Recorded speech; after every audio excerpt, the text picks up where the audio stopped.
European royal genealogies aren't supposed to have gaps. These families obsessed over bloodline documentation for centuries, maintaining records that tracked every marriage, every birth, every alliance with bureaucratic precision. Yet when you trace the maternal lines of Europe's most powerful dynasties backward through the 18th and 19th centuries, something strange happens. The documentation thins. Names appear without ancestry. Women marry into the most scrutinized families in history, and nobody questions where they came from. I noticed this while mapping Habsburg marriages. Standard research, following the usual connections between European houses. Then I hit a wall. Not missing documents, something more subtle. The records existed, birth certificates and marriage announcements were all there, but the actual lineage trails went cold after just 2 or 3 generations.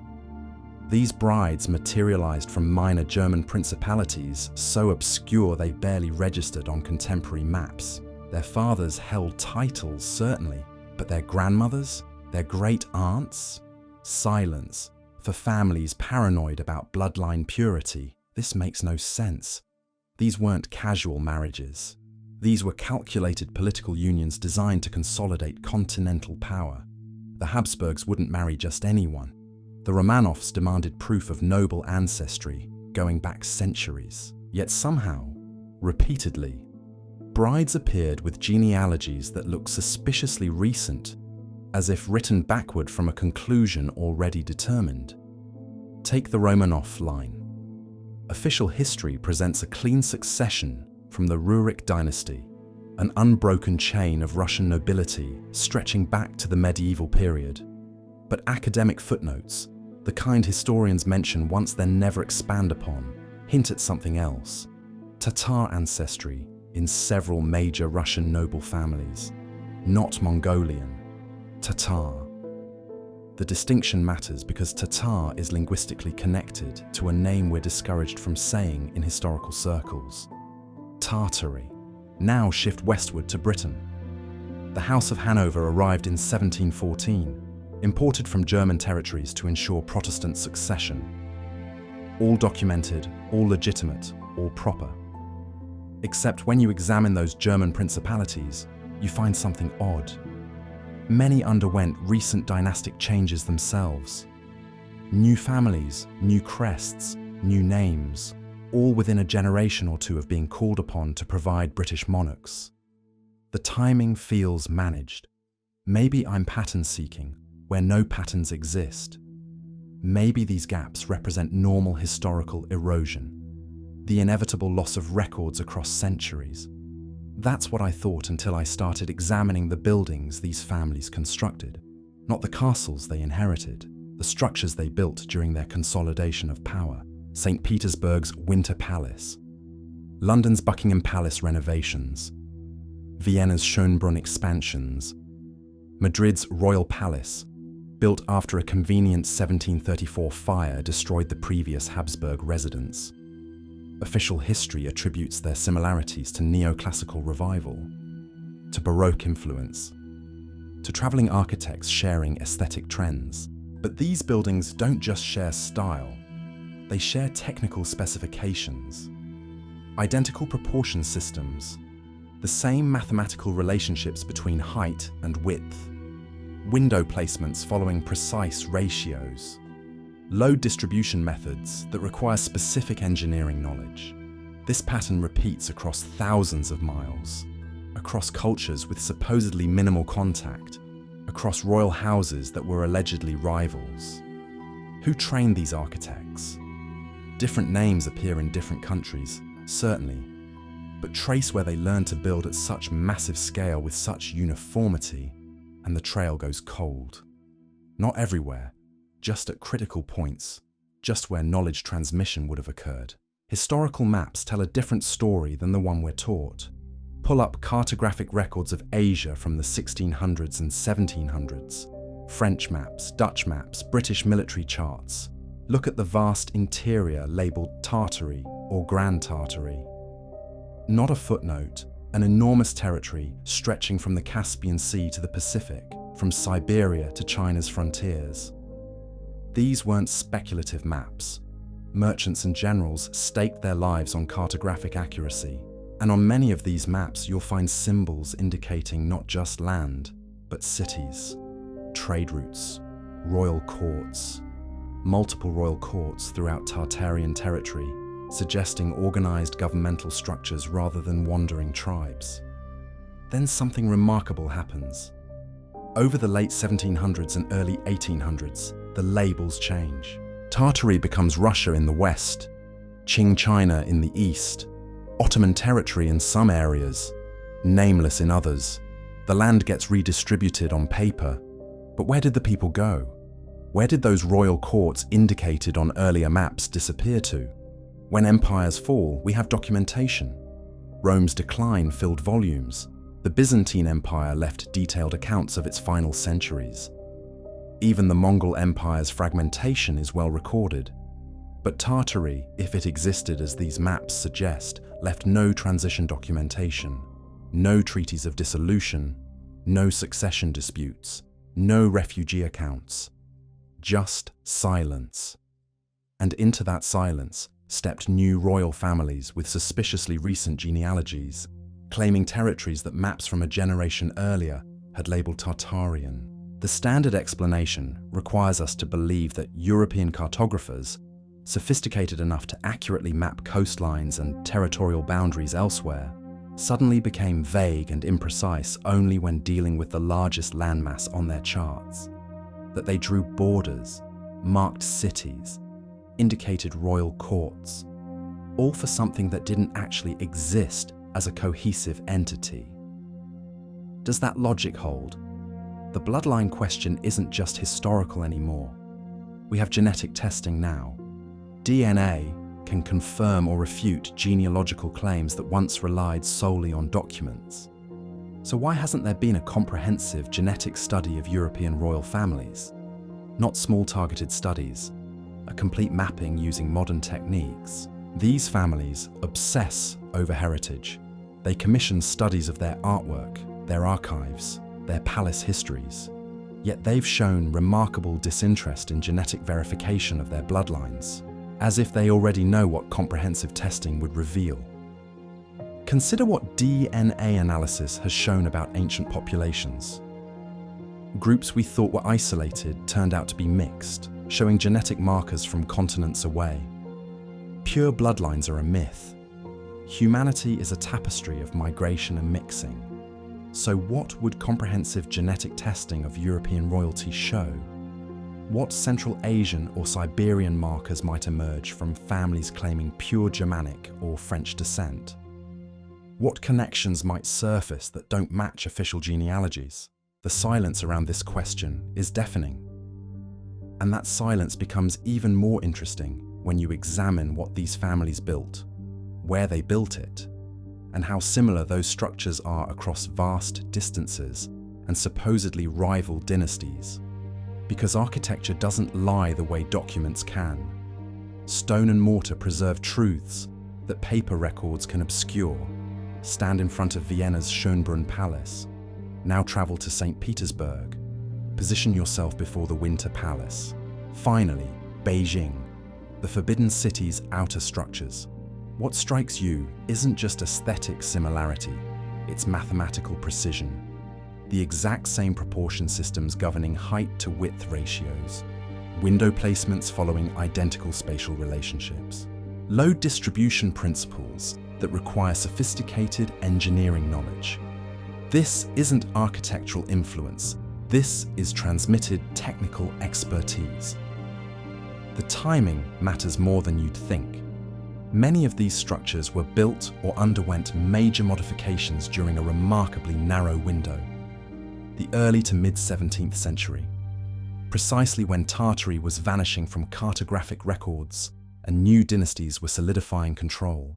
We're told these similarities resulted from traveling architects, shared aesthetic trends, the influence of Palladio and other classical masters spreading across Europe. But that explanation demands something extraordinary.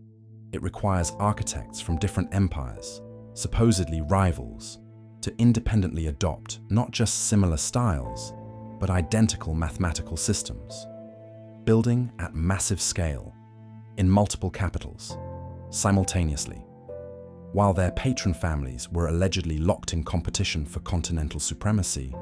Or were they? What if these separate royal houses were actually branches of the same ancestral tree, building in a common architectural language because that language represented their shared heritage, a heritage requiring concealment? Royal heraldry tells a parallel story. The symbols these families selected to represent themselves weren't arbitrary choices. Start with the double-headed eagle. It appears in Holy Roman Empire heraldry, Russian imperial crests, Byzantine imagery, various German principalities, several Balkan nations. We're told each adoption was independent, that the symbol carried different meanings in different contexts. But this specific symbol doesn't emerge randomly across isolated cultures. The double-headed eagle requires particular artistic knowledge to render correctly, specific proportions, precise positioning of heads, wings, talons. Yet it appears across societies that supposedly had minimal contact during the periods of adoption. Other elements repeat with similar precision. Particular crown designs, specific arrangements of lions and bears, certain color combinations appearing in exact sequence. The pattern isn't loose similarity, it's detailed consistency. These families weren't copying surface aesthetics. They were using a common symbolic vocabulary, a language of power and legitimacy that predated their official founding dates. A visual language suggesting shared ancestry rather than parallel development. Language itself presents another puzzle. When royal families married across borders, we have documented accounts of linguistic barriers. Princesses arriving in new kingdoms, unable to speak local dialects, requiring years of study to communicate. Yet we also have records of these same families conducting private correspondence, understanding each other perfectly when political negotiations demanded it. What language facilitated these private communications? The standard answer points to Latin or French, Europe's diplomatic languages, but scattered through old documents are tantalizing references to other languages being used in certain royal contexts. Languages described as ancient or traditional, but never specified, never documented, never taught to historians studying these periods. What if there was a shared tongue among these families? Not French or Latin, a language from their actual common ancestry, a language that would have revealed too much if used publicly. That would have connected dots people weren't supposed to connect. Now count the fires.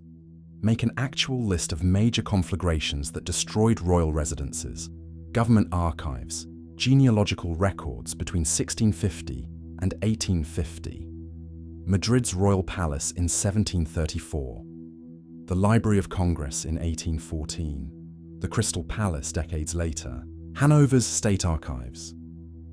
Multiple fires, most records lost. These are merely the famous incidents.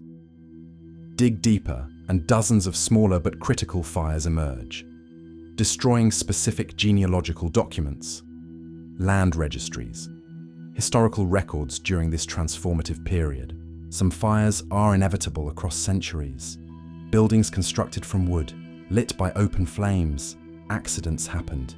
But the deeper the investigation goes, the more fires appear at suspiciously convenient moments, right before genealogical claims would require verification, immediately after territorial transitions, precisely when old records would contradict newly established narratives, and following each fire, reconstructed records consistently favored the newly established order, the newly documented bloodlines, the newly claimed territories. Siberia holds a key position in this puzzle. On those old maps, Siberia wasn't yet Russian territory. It appeared labelled as part of Tartary, vast, resource-rich, sparsely documented. Then, over a remarkably compressed time frame in the 1700s, it became Russian, not through documented conquest, not through treaties available for examination.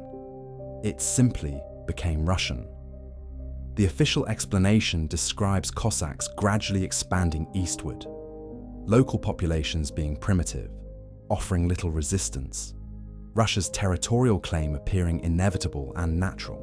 But Russian records documenting their Siberian expansion describe something different. They mention encountering cities, not villages. Cities featuring stone buildings, organized populations, established trade networks, cities that don't appear in modern historical narratives, cities that allegedly left no archaeological trace, despite being substantial enough for contemporary Russians to document their existence. Where did those urban centers disappear to? Who constructed them? And if Siberia hosted an established urban civilization when Russia arrived, whose civilization was it? The silence surrounding these questions carries its own weight. We have architectural patterns that shouldn't exist, genealogical gaps in history's most meticulously documented families, cartographic evidence of something vast that supposedly never existed, genetic questions remaining deliberately unasked, symbols and languages hinting at common ancestry. What does this accumulation mean? Perhaps nothing. Perhaps these are patterns emerging from randomness, connections imagined in coincidence. Perhaps official history is complete and accurate. These anomalies simply representing normal gaps in any historical record. But what if they're not? What if there was a widespread bloodline connected across vast distances requiring obscuration? What if the royal families we're told are separate lineages actually represent branches of a single ancestral tree? What if Tartary wasn't merely a vague geographical term, but a civilization whose descendants still govern, still rule, but under new names, new genealogies, new official histories? What knowledge would that represent? What technologies? What organizational systems? What understanding of governance at continental scale? And why would that knowledge require hiding? The questions multiply rather than resolve. Each answer spawns 3 new inquiries. But here's what we can observe without speculation. The architectural evidence exists in stone. The cartographic record sits in archives. The genealogical gaps appear in documents meant to be complete. The genetic studies that could confirm or refute these connections remain undone. The fires that destroyed contradictory evidence burned at remarkably convenient moments. And the silence surrounding all of it persists across institutions, across borders, across centuries of scholarship. Something happened between the 1600s and 1800s. Something that required rewriting maps, reconstructing genealogies, rebuilding narratives. The question isn't whether this happened. The evidence makes that clear. The question is what exactly was being hidden, and whether those architectural monuments standing across 3 continents still preserve truths that official documents have spent centuries trying to bury. The physical evidence extends beyond architecture and genealogy into something more tangible. Royal burial sites. Because when dynasties claim ancient legitimacy, they should have burial records stretching back centuries. Continuous chains of royal remains interred in consecrated ground, documented, verified, accessible for study. Except they don't, not in the way you'd expect. Take the Romanov burial history. The official narrative describes an unbroken line back through the Rurik dynasty, centuries of Russian rulers. But when you examine where these earlier rulers were supposedly buried, inconsistencies emerge. Crypts that were renovated during the exact periods when genealogies were being formalized, tombs that were relocated, remains that were moved multiple times for various official reasons. Each relocation creating opportunity for substitution, for narrative adjustment, for making the physical evidence match the story being constructed. The Winter Palace in St. Petersburg contains royal burial chambers, but detailed inventories of who's actually interred there become remarkably vague before the 1700s. Descriptions become general. specific identifications disappear. We're told this is normal decay of records over time, but these are royal burials, the most documented, most protected, most significant remains in Russian history. Why would their identification become uncertain precisely during the period when Tartarian territories were being absorbed? Westminster Abbey in London presents similar puzzles. The official burial records for British monarchs appear complete and authoritative, until you start comparing different historical accounts of who's buried where. Discrepancies emerge. Early records describe tombs that later inventories don't mention. Locations shift between different documentation periods. Some remains attributed to specific monarchs in one century are quietly reassigned to different individuals in later catalogues. These aren't minor clerical errors. These are fundamental uncertainties about which bodies belong to which historical figures. And here's what makes this significant. If you're establishing a new dynasty and claiming descent from an ancient lineage, you need physical proof. You need bones. You need burial sites that validate your story. But what if those bones don't exist? What if the lineage you're claiming connects to something you can't publicly acknowledge? The solution becomes obvious. You create burial records that match your narrative. You inter remains with elaborate ceremony. You establish new traditions that conveniently begin with your dynasty while claiming to continue ancient practices. The coronation regalia tells another story entirely. Every European monarchy possesses crown jewels, sacred objects supposedly passed down through generations, symbols of continuous legitimate rule. But when you examine the actual provenance of these objects, when you trace their documented history rather than their claimed history, something strange appears. Most royal regalia can only be reliably traced back to the 1600s or 1700s. Before that, documentation becomes sparse. We're told earlier crowns were melted down, earlier scepters were lost, earlier regalia were destroyed in various conflicts or mishaps. Convenient explanations that require believing that monarchies obsessed with legitimacy and tradition somehow failed to preserve their most sacred symbols across generations. Or consider another possibility. The regalia dates to the 1600s and 1700s because that's when these dynasties actually consolidated power. The earlier crowns don't exist because the earlier lineages being claimed never existed in the form presented. The sacred objects begin with the new order because there was no old order to inherit from. At least not one these families could publicly acknowledge. Look at the imperial state crown of Britain. Its current form dates to 1937, but it supposedly represents a tradition stretching back a millennium. Yet when you examine which specific gems and components are actually ancient versus which are later additions, the timeline compresses dramatically. The Black Prince's ruby, supposedly medieval, has a documented history that only becomes clear in the 1600s. The Stuart sapphire entered the crown in 1838. The Cullinan II diamond was added in 1909. The crown as an object is genuinely old, but its components, the physical materials claiming to represent unbroken tradition, they keep getting replaced, updated, modified. Each change creating distance from whatever original form might have existed. Russian imperial regalia shows identical patterns. The Great Imperial Crown used for coronations dates to 1762.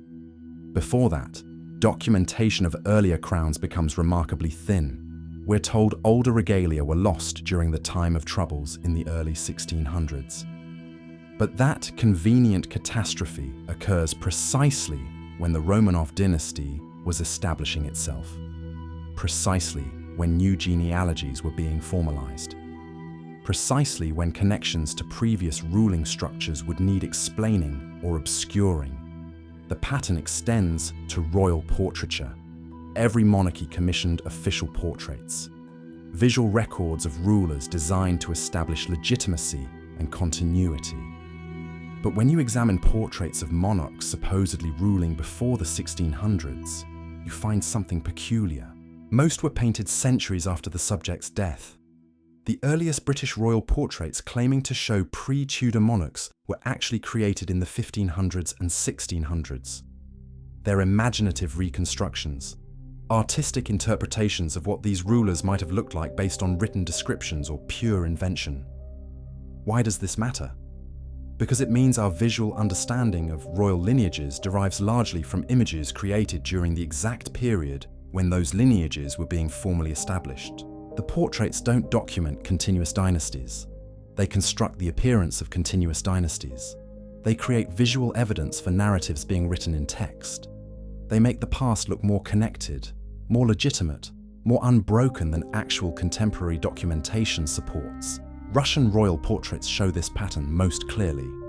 Images of early Romanov rulers exist in abundance, but portraits of pre-Romanov Russian rulers, the ones the Romanovs claimed descent from, were mostly created after the Romanovs took power.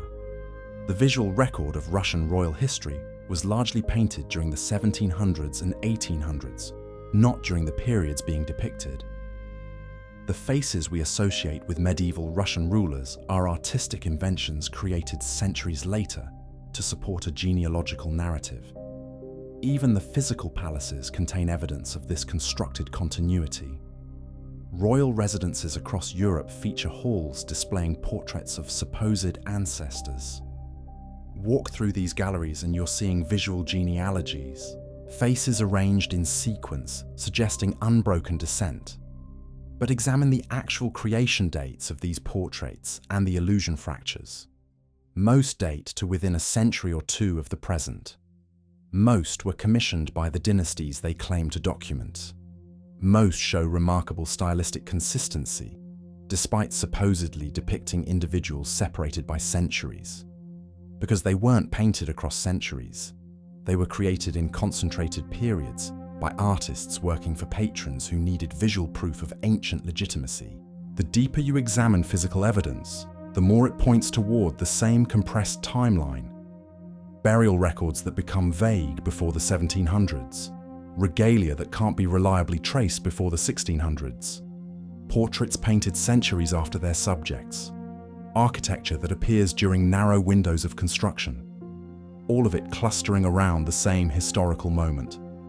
The same transition period. The same decades when Tartarian territories disappeared from maps and new dynasties formalized their claims to ancient legitimacy. What we're looking at isn't gradual evolution. It's systematic construction, not of buildings alone, but of entire historical narratives. Physical evidence created to support stories about the past. Stories that required making certain connections while obscuring others. Stories that needed architectural proof, genealogical documentation, visual records, burial sites, and sacred objects all pointing toward conclusions already decided. The stories required believers, not just in palaces, but in the wider population.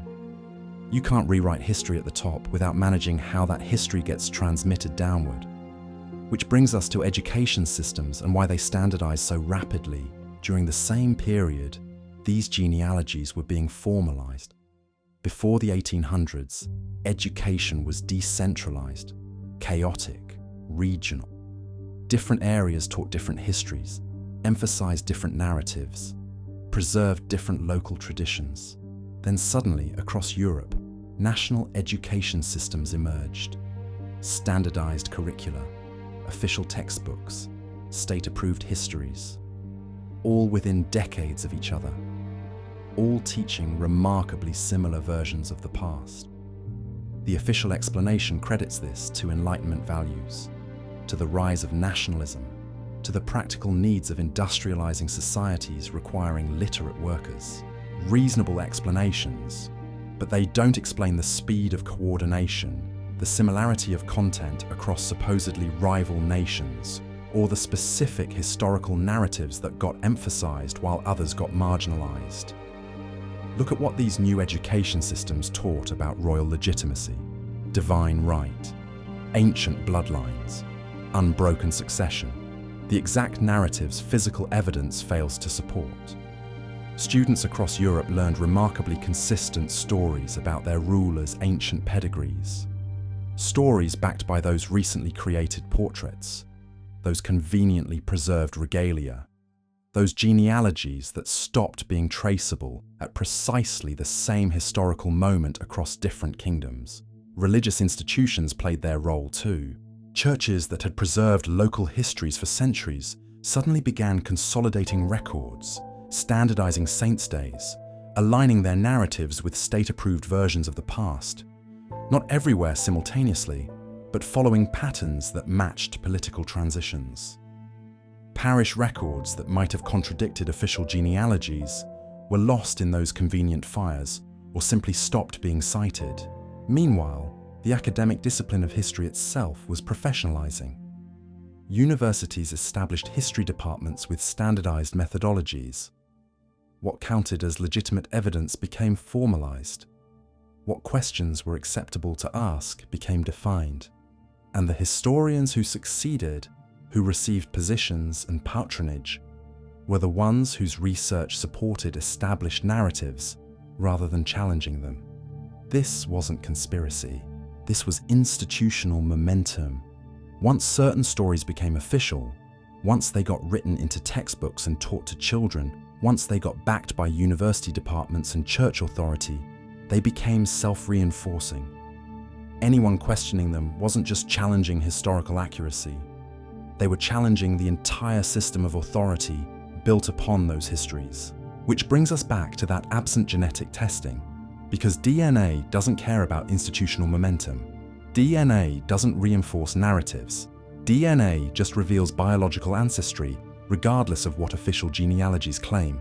So why hasn't comprehensive genetic analysis of European royal families been conducted and published? The technology exists. The interest certainly exists among historians and geneticists. The royal families themselves could commission such studies, could use modern science to definitively prove their claimed ancient lineages. The fact that they haven't suggests something worth hiding, not necessarily intentional deception by current royals, but perhaps inherited uncertainty. Perhaps these families themselves don't know their actual origins. Perhaps the genealogies they've built their legitimacy upon are stories they inherited, stories they believe, stories they have institutional reasons not to question too deeply. Consider what comprehensive genetic testing might reveal. Markers showing Central Asian ancestry appearing, where official genealogies claim pure European descent. Genetic connections between royal houses that officially have no shared ancestry. Or perhaps most troubling, genetic evidence of recent common ancestry across families that claim to represent distinct ancient bloodlines. Evidence that would suggest these separate dynasties actually descended from a single source population within the past few centuries. That possibility makes the architectural connections even more significant. If these royal families share recent common ancestry, if they emerged from a single source civilization, then their buildings speaking the same architectural language stops being coincidence. It becomes evidence of shared knowledge, shared culture, shared origin. The technical sophistication spread not through traveling architects learning from each other, but through a common architectural tradition maintained by related families. The double-headed eagle in heraldry takes on new meaning too. Not independent adoption of ancient symbols, but continuation of a shared symbolic vocabulary. These families weren't copying each other. They were using inherited symbols from their actual common heritage. Symbols they continued displaying even while constructing new genealogies that obscured that shared origin. Everything points toward the same conclusion: a civilization that existed across vast territories. Royal families that emerged from that civilization. A historical transition that required obscuring those origins. Physical evidence created to support new narratives, and institutional structures built to maintain those narratives across generations. But here's what makes this truly unsettling. If this interpretation has merit, then we're not talking about ancient history. We're talking about events from the 1700s and 1800s, recent enough that physical evidence still exists, recent enough that genetic testing could confirm or refute these connections, recent enough that the institutional structures maintaining the official narratives are still functioning, still shaping what questions get asked and what evidence gets examined. The absence of answers becomes its own form of evidence. The gaps in genealogical records, the clustering of architectural construction, the convenient fires, the missing genetic studies, the standardized education systems teaching unified narratives, the portraits painted centuries after their subjects, the regalia that can't be traced before specific dates, all of it pointing toward the same historical moment, the same transition, the same need to construct new stories about the past. You're looking at the aftermath of that construction, the palaces that remain, the genealogies in textbooks, the portraits in galleries, the borders on modern maps, all of it built on foundations that don't quite hold when you examine them closely.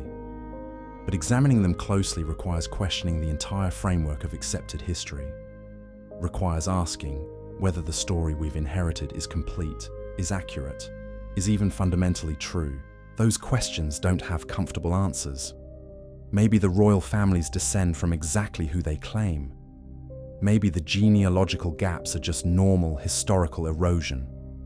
Maybe the architectural similarities are coincidence. Maybe Tartaria was just a map label with no real substance. Maybe every piece of evidence has innocent explanations that happen to align in ways that look suspicious, but aren't. Or maybe we've inherited a constructed history. Maybe the world was reorganized within the past few centuries in ways official narratives don't acknowledge. Maybe the families ruling now emerged from something they had institutional reasons to obscure. Maybe the evidence for that obscured origin still exists in architecture, in genetic markers that haven't been tested, in genealogies that stop at convenient moments, in maps that change too quickly, in stories that got standardized too uniformly. The physical world remembers what official history forgets. The buildings still stand with their impossible construction. The symbols still appear in their suspicious uniformity. The genetic evidence still waits in bloodlines that haven't been comprehensively tested. And the questions still multiply for anyone willing to look past the authorized narrative and ask what the evidence actually shows. The world we've inherited might not be the one we think we know. Every palace standing across 3 continents preserves truths that centuries of carefully managed narratives have worked to bury. The architectural precision speaks a language official histories refuse to translate. The genealogical gaps open exactly where they'd reveal connections meant to stay hidden. The genetic studies that could resolve these questions remain conspicuously unperformed. What happened between the 1600s and 1800s wasn't gradual evolution. It was systematic reconstruction, not just of buildings, but of entire historical frameworks. Physical evidence was created, arranged, and preserved to support predetermined conclusions. Stories were standardized across borders with suspicious coordination. And the families that emerged from this transition built their legitimacy on foundations that fracture under examination. The evidence doesn't demand belief. It demands attention. Those oversized doorways weren't built for aesthetic excess. Those identical proportion systems across rival empires weren't architectural coincidence. Those maternal lines disappearing into convenient obscurity weren't record-keeping failures. The pattern is there, visible, measurable, waiting for anyone willing to look past what they've been taught to see. Maybe the official story holds. Maybe these anomalies have innocent explanations that happen to align in suspicious ways. But the buildings remember what the textbooks forgot. The maps preserve what the genealogies obscured. And somewhere in the deleted chapters, in the convenient fires, in the portraits painted centuries late, in the DNA never tested, there's another version of recent history. One where the families ruling now share origins they've spent generations learning not to acknowledge. one where Tartary wasn't a vague geographical term, but the civilization their ancestors emerged from before the maps were redrawn and the narrative was reset.